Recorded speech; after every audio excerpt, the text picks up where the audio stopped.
కళా ప్రపూర్ణ శ్రీ రావూరు వెంకట సత్యనారాయణరావు గారి ఆషామాషి రెండవ భాగం 8/3/24 మహాశివరాత్రి శుభాకాంక్షలతో స్వాగతం.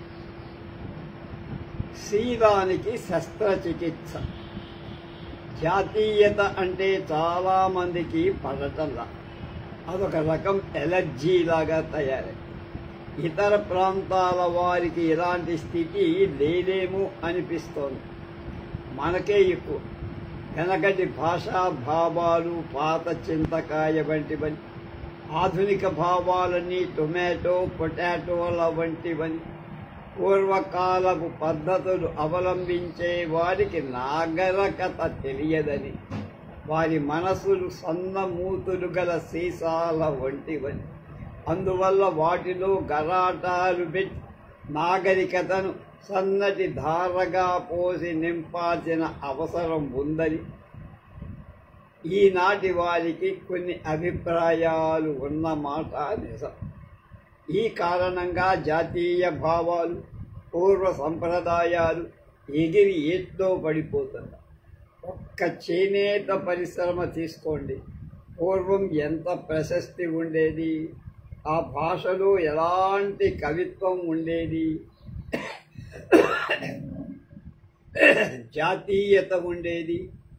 గువ్వకమ్నా చీర కట్టి అరటి దువ్వారైక తొడిగి కాళ్లకు మువ్వా కట్టి గంతులేసే పడుతు చానా. ఎన్నాళ్ళే నీ సొగసు, ఎన్నాళ్ళే నీ వయసు. ఈ జానపద గేయంలో ఎలాంటి జాతీయత, ఎంత వేదాంతం దాగి ఉన్నాయో గమనించండి. గువ్వ కన్ను చీరట, ఎంత చక్కటి వర్ణన. అరటి దువ్వ రైకట, ఎలాంటి ఉపమానం. అరటి ఓచంటమే అది. చివరకు చెప్పదలిచిన వేదాంతం. ఆ రోజుల్లో దుస్తులకు చక్కటి పేర్లుండే. మల్లెపందిరి చీర కట్టి, మామిడి పిందెల రేవిక తొడగి, మోయలేని అందెలతో మందగమనంతో మీ ఇంటికొచ్చిన వెదవరమ్మా అని ఒక ఇల్లాలు మరొక ఇల్లాల్ని ప్రశ్నిస్తే, వచ్చింది మా కోడలు మల్లి పందరి మనసుకు ఆనవాలు, మామిడి పిందె అందానికి ఆనవాలు, అందరు అన్నకువకు ఆనవాలు అని అత్త చెప్పిన జవాబు. ఈ రోజుల్లో ఈ మాటలు ఎక్కడ వినిపిస్తున్నాయి? వినిపించిన ఆధునిక యువకుల్ని మురిపిస్తున్నాయా అంటున్నారు రావూరు. చిలకపచ్చ రంగు చీరలని, మామిడి చిగరు రంగు రవికలని, పల్లేరు పువ్వుల చీరలని, పిల్లి అడుగుల రవికలని, తూటి పువ్వు చీరలని, తొగరు రంగు రవికలని, చెంగావి చీరలని, బొంగరాల రవికలని ఎన్నెన్నో ఉండేవి ఆ రోజుల్లో పేరు. ఈ పేర్లలో జాతీయత ఉట్టిపడి బందర్ కలంకారీ చీర కడితేనే స్త్రీలకు ఎంతో అలంకారంగా ఉండేది. ఆ అద్దకంలో, అంచుల్లో అందంతో పాటు అణకువ, మెడుకువ కనిపించి అందులో ఎంత శిల్పం ఉండేది. చీరకు అంచు ఎలాంటిదో జీవితానికి శీలం అలాంటి అనే సామెత కూడా వెలసింది మనకు. పూర్వకాలంలో వస్త్రాలు శరీరాన్ని దాచుకునేందుకు ఉపయోగపడే. ఆధునిక సంతతికి వారి ఉపయోగాన్ని గురించి ఆలోచించటమే మానేశారు. వస్త్రం అంటే అదో రకమైన అస్త్రంగా ఉండాలనే భావం ఏర్పడింది. అందువల్ల శీల సంపదకు శస్త్రచికిత్స జరుగుతోంది. చాలామంది పురుష పొంగవులు తమ భార్యలకు అతి నాగరికమైన ఆహార్యం సమకూర్చాలనే కుతూహలపడుతూ ఉంది. ఆహారం కొరతగా ఉన్న ఆహార్యంలో అందవేసిన చేతులుగా ఉండాలని వాళ్ళ అభిలాష. నాకు తెలిసిన ఒక పెద్ద మనిషి అప్పుల పాలై పరారై సంవత్సరం తర్వాత రహస్యంగా ఇంటికి చేరాడు. వస్తూ ఎలా తెచ్చాడో ఊళ్ళో అప్పుల మాట అలా ఉంచి భార్యకు 4 ఉలిపిరి చీరలు తెచ్చి సమర్పించి ఆ డబ్బుతో చిల్లర బద్దలు 3 లేచిపోయాయి. కానీ ఆయన మోజు గులిపిరి చీరల మీదకు పోయింది. రోజులు అలా ఉన్నాయి. ఒక ఆయన భార్యలకు ఫ్యాషన్ గర్ల్స్గా దిద్దటంలో ఆసక్తి పరిచే భర్తలను ఉద్దేశించి మాట్లాడుతూ, ప్రతివాడు తమ భార్యను తారగా చెయ్యాలని ప్రయత్నిస్తాడు కానీ ఏ చంద్రుడో దొంగిలిస్తాడని ఆలోచించడు అన్నారు. మరి అలా అనడం పరిపాటే కావచ్చు, కానీ ఈనాటి ఆహార్యంలో అంటే డ్రెస్సింగ్ అంటారు, స్త్రీలకు ఉండాల్సిన హుందాతనం, గాంభీర్యం తొలగిపోతున్నాయనే మాట సత్యం కావు. పొందికైన చీరలు ధరించి ముఖాన రూపాయంత కుంకుమ బొట్టు పెట్టి కాళ్లకు పసుపు రాసుకొని స్త్రీలు కనిపిస్తే అమ్మవార్లలాగా ఉంటారు. ఎంత అల్లరివాడైనా కన్నెత్తి చూడటానికి కంగారు పడు. బయటికి కాకపోయి మనస్సులోనన్నా దండం, కాకపోయినా మనస్సులోనైనా దండం పెడుకుంటా. నా ఉడుపులు చూడు, నా ఊహలు చూడు, నా నడకలు చూడు, నా నవ్వులు చూడు అంటూ ఉన్నట్టుండే ఫ్యాషన్ వల్ల ఎంత అలజడి కలుగుతుంది సంఘంలో. 60 నంబరు దాటిన చీర తెచ్చిస్తే అమ్మో నే కట్టుకోను అని స్త్రీలు సిగ్గుపడిపోయేవారు పూర్వం. ఇప్పుడు 60వ నెంబరు చీరతో అన్నం తిన్న చెయ్యి కూడా తుడుచుకోవటం లేదు చాలామంది. మొన్న చేనేత సప్తాహం సమయంలో ఒక ఆవిడ్ని, ఏమండి చీరలేమైనా పుచ్చుకొన్నారా అని పక్క ఇంటి ఆవిడ అడుగుతారు. ఆవిడ వెంటనే అమ్మో నేత చీరలే మోత బరువు అంటూ. శ్రీరా ఆ సుకుమారి ఎవరా అని విచారిస్తే వాళ్ళ ఆయన నెలకి 30 సంపాదించడం అతి కష్టంగా ఉంటుందని తెలిసి, నిజానికి ఆ జీతానికి నేత చీరలు మాత్రం ఎక్కడి నుంచి వస్తాయి?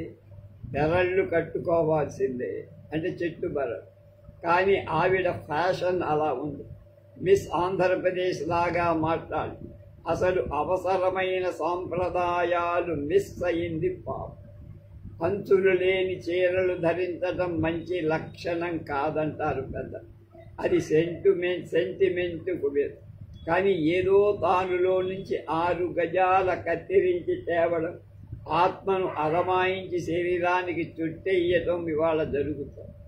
దిళ్లకు పరుపులకు ఉపయోగించటం కోసం ప్రత్యేకించి నేసిన కత్తిరించి చీరలుగా ధరించేవారు కూడా చాలామంది సంఘంలో కనపడు.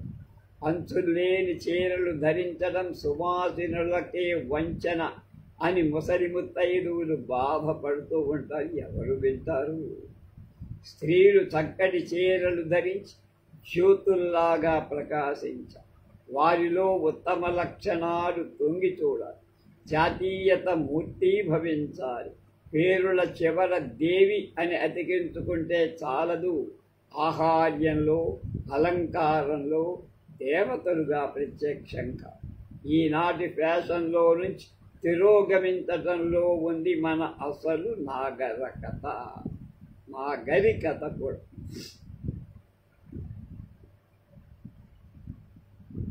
పుచ్చకాయల పున్నయ్య. మా ఊళ్ళో ఒక రైతు ఉండేవాడు. పిల్లా జల్లా లేరు, చాలినంత ఆస్తి ఉంది, స్వేచ్ఛగా ఉండేవాడు. తెల్లారి లేవగానే స్నానం నామాలు పెట్టుకొని హాయిగా భోంచేసేవాడు. గుడి వద్ద చేరే. ఆ ఊళ్ళో 2 పార్టీలు ఉండేవి. పైన చెప్పిన రైతు తన పార్టీ వారెవడు అటు వెళుతున్నా పిలిచి మాట్లాడి పంపుతూ ఉండేవాడు. ఆ మాట్లాడటంలో ఎదర పార్టీ వాళ్ళను ఉద్దేశించి, ఆ పార్టీ ఏం చేస్తుందా, మన పార్టీలో సగం లేదు, ఊరు మన చేతిలో ఉంది, మరేం నువ్వు పర్వాలా వెళ్ళిరా అని ఆ వ్యక్తి వీపు చరచి పంపుతూ ఉంది. 4-5 రోజులు పోయాక ఆ పార్టీ వాళ్ళే పలకరిస్తే మాట్లాడేవాడు కాదు. బెల్లం కొట్టిన రాయే అయిపోయేవాడు. అదేమిటి ముఖం అలా తిప్పుకున్నావు, మాట్లాడవేం అని ఎవడైనా అడిగితే, నేను మీ పార్టీలో లేను, నీతో మాట్లాడను అనేవాడు. మా పార్టీలో లేవా? ఎప్పటి నుంచి అంటే రాత్రి నుంచి కోడి కూసే ముందు మెలకు వచ్చింది, అవతల పార్టీలోకి వెళ్ళిపోయా అనేవాడు ఆ మాటలు వింటున్న వ్యక్తి ఎన్నాడులే అది చూద్దామంటూ బయలుదేరేవాడు. అలా మారటం మీ జన్మలో లేదిక. ఈ నరుడు హరి అనేదాకా అందులోనే ఉంటాడు. ఒకవేళ ఆ పార్టీ అంతా మీలో కలిసిన నేనొక్కడే ఉంటా, చూసుకో నా తడాఖా అని అరుస్తూ ఉండేవాడు. తర్వాత రాత్రి దాకా తనకు ఎదురైన వ్యక్తి అలా వెళుతూ ఉంటే, ఏమచ్చయ్య అలా రుంజుకుంటూ పోతావే, నీకు తెలియదు కావును నేను మీ పార్టీలో చేరా, తెల్లవారుజామునే రా, మీతో మాట్లాడాలి అంటూ అతని చెయ్యి పట్టుకొని లాక్కు వచ్చి గుడి అరుగు మీద కూర్చోబెట్టాడు. మన పార్టీ వాళ్ళందరితో చెప్పు, నేను దీంట్లోకి వచ్చేసా అనేవాడు. ఎందుకు వచ్చేసావు అని ప్రశ్నిస్తే, ఎవడుంటాడు ఆ పార్టీలో, ఏముంది అక్కడ, వాళ్ళకేం బలం, నేను కూడా వచ్చేసానా, ఇక చూసుకో వాళ్ళ సంగతి, ఇప్పుడు రమ్మని ఎవడొస్తాడో, ఎందులోకి వెళ్ళినా మందే పై చెయ్యి, అవతల పార్టీ బోల్తా కొట్టినట్టే గోవిందా గోవిందా అని అరిచేవారు. ఉరుగురి నుంచి వచ్చే బడిపంతులు శాస్త్రులు గారు, వైద్యుడు పూజారి రామయ్య గారు కనిపిస్తే వారితో కూడా ఈ సంగతి చెప్పేసేవారు. ఎందుకింత తొందరపడ్డావు అని వాళ్ళు అడిగితే, ఉరుగురి వారు కాబట్టి మీకు చెబుతున్నా, ఊళ్ళో వాళ్ళకి తెలియనివ్వకూడదు సుమా, నేను నిన్నదాకా ఉన్న పార్టీ కొంపల్లో ఈ ఎందో 3 పెళ్ళిళ్ళు తలపెట్టారు, ముష్టి 3 పెళ్ళిళ్ళు, మా కొత్త పార్టీలో 13 పెళ్ళిళ్ళు ఉన్నాయి, రాత్రి కూర్చొని అంతా లెక్క చూసా అన్నారు. నాకు బిడ్డ పాప లేరు, నా ఇంట్లో పెళ్ళిళ్ళు పందిళ్ళు ఏనాడు ఉండవు, ఇతరుల పెళ్లి పందిళ్లలోనన్నా నుంచోవాలని నాకు నా భార్యకు ఎంతో సరదా. ఆ పార్టీలో 13 పెళ్ళిళ్ళున్నాయి, 26 రోజులు హాయిగా గడిచిపోతుంది, తర్వాత ఆలోచిద్దాం అన్నారు. అలా పార్టీలోంచి ఈ పార్టీలోంచి ఆ పార్టీకి, ఆ పార్టీలోంచి ఈ పార్టీకి మారటం వల్ల డొల్ల పుచ్చకాయల పున్నయ్య అనేవాడు. అదే రాను రాను డొల్ల తగ్గించి పుచ్చకాయల పున్నయ్యతో అనిపించేవాడు. ఎవరైనా ఒకప్పుడు చూసావా, అతడు నమ్మించి మన పార్టీలోంచి వెళ్ళిపోయాడంటే పక్కనున్నవాడు పోనీరా పున్నయ్య సంగతి నీకు తెలియదా, నాకు తెలియదా, అయినా మనం ఎప్పుడు పుచ్చకాయ తగ్గించే లెక్కేసుకుంటున్నాం కదా అంట. గ్రామ స్థాయిలో ఈ కథ చెప్పారు, కానీ దేశ స్థాయిలో ఈ పుచ్చకాయల పంట ఈనాడు ఎక్కువైపోయింది. చాలా రాష్ట్రాలలో ఈ పంట పండుతుంది. శాసనసభలు వీటికి పంట మాగాని, పదవుల వ్యామోహం వచ్చి ఎరువైపోయి పార్టీ బలాలు చూసుకోవటం పచ్చి చేపలతో పచ్చి చేపల్ని తూచినట్లుగా ఉంది. పూర్వం ఒక పార్టీలో వ్యక్తి ఒక పార్టీలోకి మారితే అతన్ని గురించి లేచిపోయిన స్త్రీ కన్నా హీనంగా చెప్పుకునేవాడు.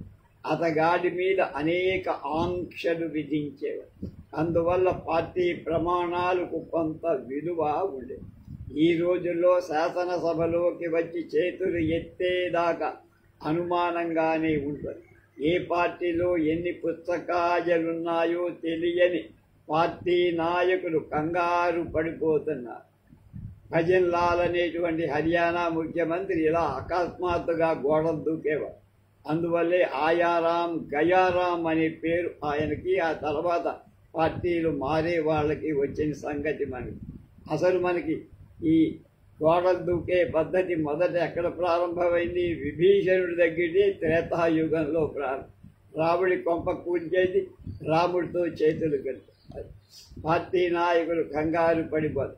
సాయంత్రం పూట ఏ పార్టీ నాయకుడినైనా కలుసుకొని మీ పార్టీ బలమెంత అని ప్రశ్నిస్తే ఇవాళ వరకు ఎంత అని చెప్తున్నాడు, కానీ ఇదమిద్దమని ఇంకకు తగ్గదని చెప్పటానికి భయపడుతున్నాడు. ఇవాళ ఆంధ్రప్రదేశ్లో మన రూలింగ్ పార్టీ పరిస్థితి కూడా అలాగే. పార్టీ సభ్యుడిని చూసినప్పుడల్లా ఆయా పార్టీలకు చెందిన నాయకుడు తమవాడి అని సగర్వంగా పలకరించిన లోపల మాత్రం శివుడవో మాధవుడు నీవెవరిని నిర్ణయించేదిరా అని పాడుకోవటం తప్పటం లేదు పాపం. అలా ఒక పార్టీలో నుంచి మరో పార్టీలోకి దూకి శాఖా సంక్రమణం చేయడాన్ని పార్లమెంటరీ భాషలో ఫ్లోర్ క్రాసింగ్ అన్నారు. గత 10 మాసాల్లో 314 మంది ఇలా పార్టీలు మార్చుకున్నారు. అతి ప్రముఖమైన సంస్థగా రూపొంది స్వాతంత్రం దేశానికి సంపాదించిన కాంగ్రెస్లోనే ఈ ఫ్లోర్ క్రాసింగ్ ఎక్కువగా ఉందని తేలింది.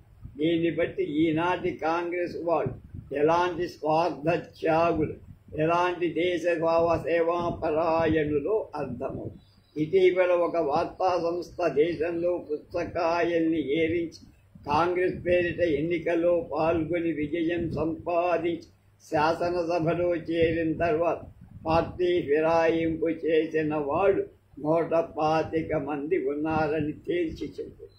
ప్రతిపక్ష వర్గాలలో ఈ మార్పులు జరిపిన వారిలో స్వతంత్ర పార్టీది అగ్రస్థానం. రాజాజీ వాడు మొదలుపెట్టి ఆ తర్వాత జనసంఘం వచ్చి చేరింది.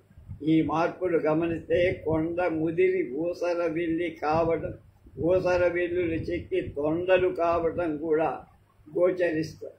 ఒక శాసనసభ్యుడిని గురించి మిత్రుడు ప్రసంగిస్తూ, మా వాడు ఎంతవరకు 3 అవతారాలెట్టారు. శాసనసభ కాలమిలితో కాల పరిమితితో దశావతారాలు పూర్తి చేస్తాడంటానికి ఎలాంటి సందేహం లేదు అన్నాడట. మొదట చెప్పిన పుస్తకాయల పున్నయ్య పెళ్లి పందిరిలో నిలబడటం కోసం, విందులు ఆరగించటం కోసం పార్టీ నుంచి తప్పుకుంటూ ఉండేది.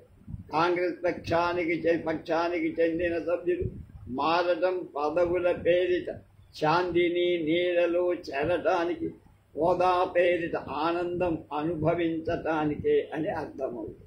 చిన్న పిల్లలకు కొంచెం కోపం రాగానే నీకు నాకు పచ్చి సావాసం కొట్టేస్తున్నాన్రా అని ఇట్లా కొట్టేసేవారు అంట. అలాగే శాసనసభ్యులు తమ పార్టీకి పచ్చి ఎప్పుడు బయట పెడతారో తెలియదు.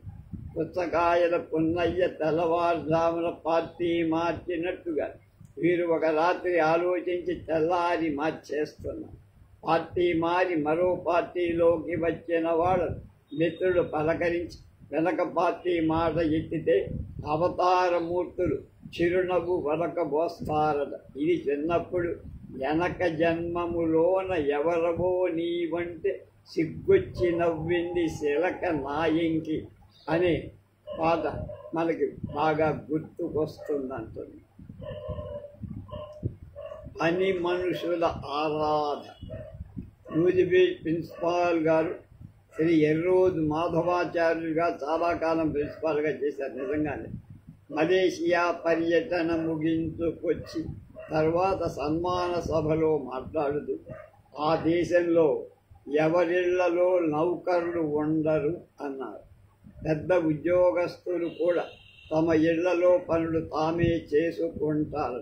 చీపురు తీసుకొని ఇల్లు ఊడవటం దగ్గర బట్టలు ఉతకటం వరకు పురుషులు కూడా ఎంతో శ్రద్ధగా చేస్తారు. శని ఆదివారాలు వాళ్ళకి సెలవులు ఉండటం వల్ల వారానికి సరిపడ్డ బట్టలు ఇళ్లల్లో ఉతుకొని ఇస్త్రీ చేసుకొని ఉంచుకుంటారు. ఏ పనికి ఇతరుల మీద ఆధారపడి ఉండక్కర్లేదన్న మాట. బజారు వెచ్చాలన్నీ ఇల్లాళ్ళు వెళ్ళి తెచ్చుకుంటారు.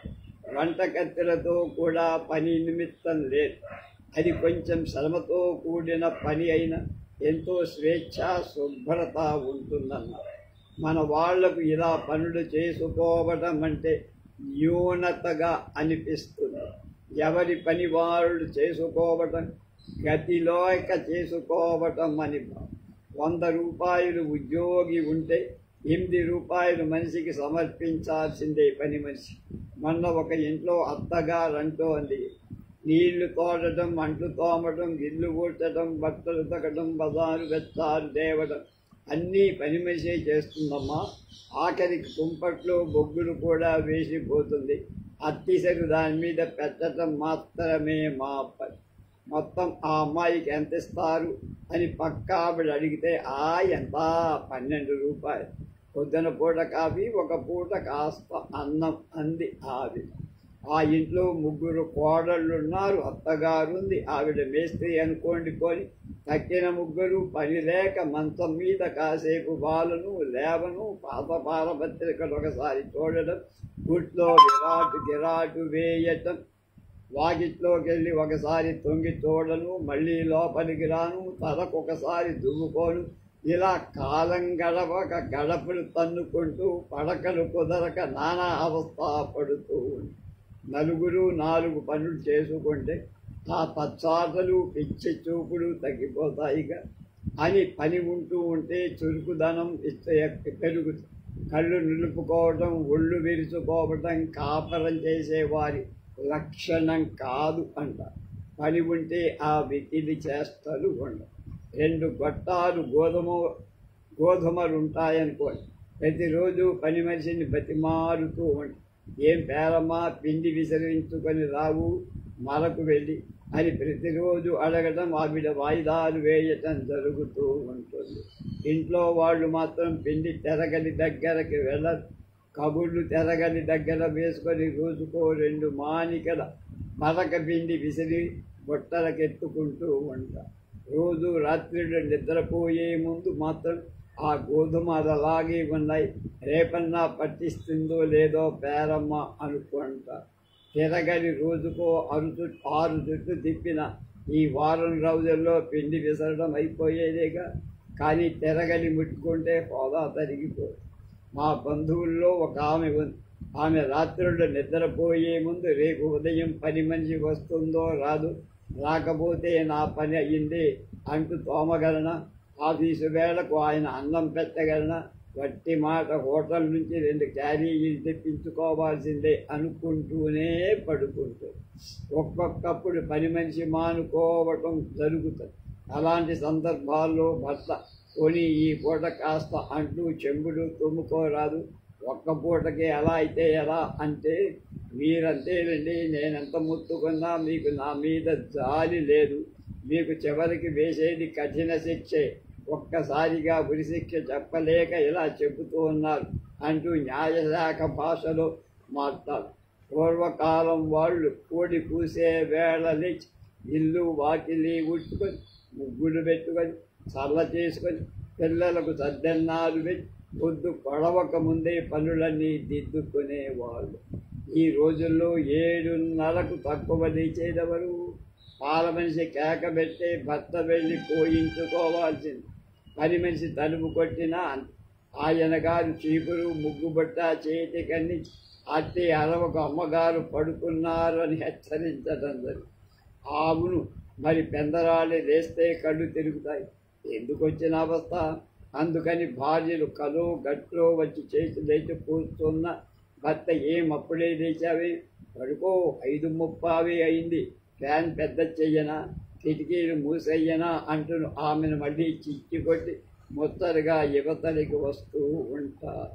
సావిట్లో ఎక్కడన్నా 2 చిత్తు కాగితాల ముక్కలు పడి ఉంటాయనుకోండి, ఇల్లానికి వాటిని తీసి అవతల పారేయటానికి నడుము ఉండదు. మధ్యాహ్నం పని మనిషి వచ్చినప్పుడు అని అవి అవతల పారేయించాలి అంటుంది. ఎవరైనా మిత్రుడు వచ్చినప్పుడు 2 కప్పుల కాఫీ ఇస్తారనుకోండి, అవి గోడ పక్కనే ఉంటాయి. మధ్యాహ్నం పని మనిషి రాగానే కడిగిస్తా అంటుంది, ఎవరో తను అడిగినట్టు. అత్త భార్యను పిలిచి, ఇదిగో ఈ బీరువా దగ్గర కొంచెం బూజు పట్టింది, బూజంటే బూజు కాదు సాలిగూడు అని చూపిస్తుంది. సరే అలా ఉండనివ్వండి, మధ్యాహ్నం పని మనిషి వచ్చినప్పుడు పొల్ల పెట్టి తీసివేయమంట అంటుంది. ఆ సాలిగూడు ఏదో పెద్ద పద్మవ్యూహమైన అందులో ప్రవేశిస్తే బయటికి రాలేనట్టు, అసలు తనకు ఆయుధం పొల్ల లభ్యం కానట్లు మాట్లాడుతుంది ఆ గృహి. ప్రతి పని మనిషికే అంకితం చేసి ఇల్లాడు చక్కగా అలంకరించి నిలువుటద్దనం నీడలు చూసుకోవటము, సోఫాలు చతికెళ్ళబడి గాలిలో మెడలు కట్టుకోవటం, అక్కర్లేని హోదా కల్పించుకొని ఆ ఊహల్లో కూర్చొని ఉయ్యాల ఊగడము సరిపోతూ ఉండేది. అద్దె ఇల్లైనా మఖమల్ పరుపుల మీద నడుస్తున్నట్టు భావించడం, తాగేది గులాబీ నీరు అన్నట్టు ఎలిమలు చప్పరించడం జరుగుతూ ఉంది. మొన్న ఒకరింటికి భోజనానికి వెళ్తే ఆ ఇల్లాలంటూ ఇవాళ గోరుచిక్కుడు కాయలో కొబ్బరి వేసి చేద్దామనుకున్నా, కానీ కోరిచేందుకు నౌకరు రాలా. పోనీ రేపు దొండకాయలో వేద్దాం అని కోరుకొని కొబ్బరి చెప్ప కోరటానికి కూడా నౌకరు అవసరమవుతున్నారంటే గృహిణుల శక్తి సామర్థ్యం ఎలా అభివృద్ధి పొందుతున్నాయో అర్థమవుతుంది. పురుడు పోసుకు వచ్చి భారతాలకు అరిసెల పిండి తామే దంచుకోవాలని సరదా పడి పూర్వకాలపు గృహిణులతో పోలిస్తే ఈనాటి నారీమణులు తాకతులు తేలిగ్గా మనకు అర్థమవుతుంది. ప్రతి చిన్న పని ఇతరుల మీద ఆధారపడటమనే బలహీనతలు ఏర్పడతాయి. దేశంలో స్వాతంత్రం ఉండొచ్చు కానీ ఇళ్లలో స్వతంత్ర జీవనం ఏది అని ప్రశ్నించారు. ఇంకొకటి, తర్వాణి తర్వాతే అలివేణి. తర్వాణి అని పొద్దున్న అన్నం పాలల్లోనూ పెరుగులోనూ నానబెట్టిన అన్నాన్ని తర్వాణి అంటారు, లేదా గంజి నీరు కూడా. మనకు ఆయా వృత్తుల బట్టి, పంటలు వగైరాలను బట్టి అనేకమైన ఉపమానాలు నిత్య జీవితంలోకి పాకి వస్తుంది. వీటిలో ఎంతో జాతీయత తొంగి చూస్తుంది. వేసవి కాలానికి సంబంధించిన ఉపమానాలు అనేకం ఉన్నాయి. వీటిని ప్రజానీకం అప్పుడప్పుడు అత్యద్భుతంగా వాడుతూ ఉంటారు. కొన్ని సారస్వతంలోకి చొచ్చుకుపోయాయి. ఆ సంతానాన్ని చూస్తే ఎంతో ముచ్చట వేస్తుంది. బంగినపల్లి మామిడి పళ్ళ గంపలాగా చూడటానికి ఎంతో అందంగా ఉంటుంది అనటం మనం వింటూ ఉంటాం. ఎంత డబ్బున్నా తగిన శోభ లేక ఈసురో అంటూ ఉంటే సంసారాలు కొన్ని ఉండే వాటిని చూసినప్పుడు మంచి రసాల వంటి వంశంలో చివర్లకి ఈ పీతర్ల జాతి పుట్టుకొచ్చింది. చెప్పుకోవటానికి మాత్రమే మామిడి పళ్ళని అంతం కూడా కాదు. ఒక వ్యక్తిని గురించి చెప్పాల్సి వచ్చినప్పుడు ఆయన మంచివాడే, చూపుల్లో మాటల్లో ఎంతో తీపి ఉంది, కానీ కొంచెం లోతుగా పోతే తెలుస్తుంది టెంక పులుపు కొద్దిగా ఉందనే సత్యం అని కూడా అంటూ ఉంటారు. ద్వేషంతో వైరంతో కాలం గడిపే అప్రయోజకుల విషయం వచ్చినప్పుడు వారి వల్ల బాధలు అనుభవించే వ్యక్తులు ఇలా అంటూ ఉంటారు, వాడి సంగతి నాకు తెలుసయ్యా, పైకి ఎంత హుందాగా కనిపిస్తే ఏం లాభం, మనస్సు బాగుపడాలి. వాడి కడుపులో జీడి తీసి పారేస్తే కానీ వాడు బాగుపడు, ఆ సంగతి నేను ఆలోచిస్తా అని దీనిలో ఎంతో అందమైన ఉపమానం.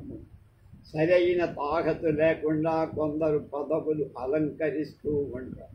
వాళ్ళని గురించి చెప్పాల్సి వచ్చినప్పుడు ఆయన పదవికి ఆషాఢ మాసంలో ఆ మట్టి కుప్ప మీద ఈ ఇంటి చూరు కింద పారేసిన మామిడి టెంకలు మొలక్కలు మొలుస్తాయా, అవి నిలుస్తాయా, నీళ్ళనిచ్చే చెట్లవుతాయా అని చప్పరించడం మామూలు. ఒక ఆయన తన ఎరుగున్న ఒక పెద్ద మనిషి గురించి చెబుతూ ఆయన తేలిగ్గానే మాట్లాడే రకం కాదు, ఎంతో ఆలోచించి అనుభవంతో కళ్ళగలిపి మాట్లాడడం. ఆ మాట మనసులో మాగాయ టెంక ఊరితే కానీ బయటికి రానియదు. యువతల వాళ్ళు కొంచెం నిదానంగా ఆలోచించగల వాళ్ళైతే ఆ మాట మజ్జిగలో మాగాయ టెంకలాగా ఎంతో రుచిగా ఉంటుంది. నిజంగా మజ్జిగలో మాగాయ టెంక అద్భుతంగా ఉండేది మా చిన్నప్పటికీ. ఒక ఆయన తన వృద్ధ జీవితాన్ని గురించి చెబుతూ ఏముందయ్యా ఆ జీవితం అంతా అయిపోయింది, ముంజే ముదిరెత్తే గింజగా మారి పాతి పెడితే మళ్ళీ మొక్క మొలవాలి, ఇక దీని స్థానం భూమిలోనే అన్న. దీంట్లో ఎంతో వేదాంతం ఈవిడి ఉంది. మండుతున్న వేసవిలో చల్లది నీళ్ళతో ఉండి కాలం గడపడానికి ప్రజలు ఆశపడుతుంటే ఇప్పుడే సభలు ఉపన్యాసాలు ఎక్కువ అవుతాయి. ఇటీవల ఒక సభలో 3 వ్యక్తులు మాట్లాడారు. ఒక యువకుడు కొంచెం సేపు విని ఇందాకటి ఉపన్యాసకుడు భలే క్యాష్ వదిలాడు, ఘాటు సోడా ఈయన డబుల్ గ్యాస్ కొడుతున్నాడు అన్న. అది విన్న మరో యువకుడు, ఈయనకి అంతం ఉండదు, సోడా సిలిండర్ చంకలో పెట్టుకున్నాడల్లే ఉంది, ఊరికే తిప్పేస్తున్నాడు అన్న. ఇంతలో ఆయన ఉపన్యాసం ముగించాడు. మూడో ఆయన ప్రారంభించాడు. ఇది నిమ్మకాయ సోడా, పరమ వికారం, పదండ్రా పోదాం అని అక్కడ యువకులంతా కదిలిపోయారు. ఇటీవల ఒక యువకుడు ఒక అమ్మాయికి తనంతట తానే పరిచయం చేసుకుంటూ ఒక ఉత్తరం రాశాడుట. దాంట్లో, నువ్వు నుంచున్న బస్ స్టాప్ నాకు కూల్ డ్రింక్ షాప్ అంటూ వర్ణించాడట. చివరికి వెలుగుతున్నాయి నాదో లియో సైకిల్ లైట్లు, పోనీయని ఈ కమ్మని సమ్మర్ నైట్లు అని ప్రార్థించాడు. వట్టివేళ్ళు, మామిడి పళ్ళు, పల్లెపూలు వగైరా మత్తులో కొందరు ఇలా లవ్ స్ట్రోక్ తగులుతూ ఉంటుంది. వెనకటికి సనాతన పరుడు, రసికుడు అయిన దేవాలయ ధర్మకర్త బాలుడు పొద్దెక్కక ముందే పకపకలాడుతూ వస్తున్నారట వీధి వెన్. కొంచెం చనువుగల మిత్రుడు ఎదురై, ఏం స్వామి పొద్దున్నే ఇలా వెన్నెల కుమ్మరిస్తున్నారు, తమ అలివేని జ్ఞాపకం వచ్చిందా అని అడిగారు. ఆ స్వామివారు ఆ మాట వినగానే, చూడు తమ్ముడు, తర్వాతనే ఏ అలివేని అయినా ఆ పులుపు తేనుపుల ముందు ఆ చిలిపి వలపులెందుకు అంటూ ముందుకు సాగిపోయి, వేసవిలో మల్లెపూలు రాజ్యం చేస్తాయి, కాంతామణుల్ని అవి దాసురాండ్రలు చేసుకుంటే వారు కాంతుల్ని దాసులను చేసుకుంటారు. ఒక ఆయన వేసవిలో మల్లె వాసనను ఓఎస్ అని వర్ణించారు. అంటే అర్జెంటు సందేశాలన్నమాట. మల్లెలు వాడేదాకా నన్న మగవాళ్ల మనస్సులు నిలవవేం కర్మము అని అబలలు అంటూ ఉంటారు. ఆవిడ నవ్వితే వేసవిలో వట్టివేళ్ల తడికల మీద పన్నీరు గుమ్మరించినట్టు ఉంటుంది అని యువకులు మందస్మిత వదనులవుతూ ఉంటారు. ఒక ఆమె తన డైరీలో శ్రావణంలో రోహిణీ కార్త అని వ్రాసుకొని, అదేమిటని అడిగితే ఆ మాసంలో తన అత్తగారు వచ్చి 15 రోజులు ఉండి వెళ్ళిందట, అందుకని రోహిణీ కార్త. రేపు ఎరుపులో మరుపు అనే దాని గురించి తెలుసుకుందాం.